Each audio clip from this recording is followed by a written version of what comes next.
आपने अपनी प्रयोगशाला में विभिन्न चेतावनी संकेत तो देखे ही होंगे।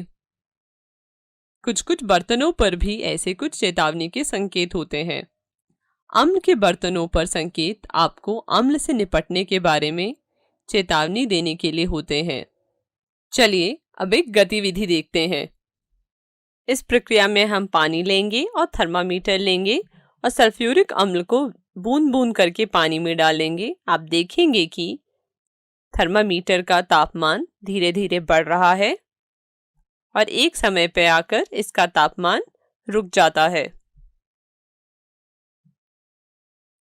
अब हम साफ पानी के बीकर में सोडियम हाइड्रोक्साइड के कुछ टुकड़े लें और पानी में डालें। अब हम देखेंगे कि पानी का तापमान बढ़ने लगा, जो एक बिंदु पर आकर रुक जाता है।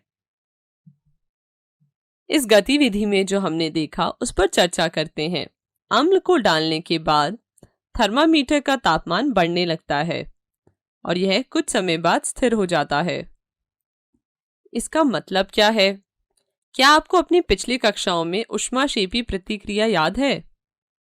मिश्रण के तापमान में वृद्धि यह दर्शाती है कि इस अभिक्रिया में गर्मी पैदा हो रही है और यह ऊष्माक्षेपी अभिक्रिया है। यह अभिक्रिया अत्यधिक ऊष्माक्षेपी होती है और इसके लिए अत्यधिक सावधानी की आवश्यकता होती है। इसलिए पानी को सदैव धीरे धीरे हिलाते हुए ही मिलाना चाहिए। क्या आप जानते हैं कि अगर आप अचानक से पानी डाल देंगे तो क्या हो सकता है?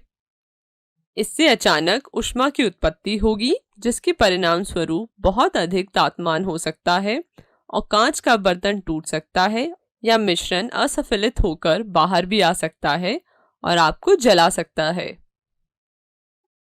इसलिए जब भी आप पानी में सांद्र अम्ल या क्षारक मिलाते हैं तो काफी सावधानी बरतें और इसे धीरे धीरे लगातार हिलाते हुए मिलाएं।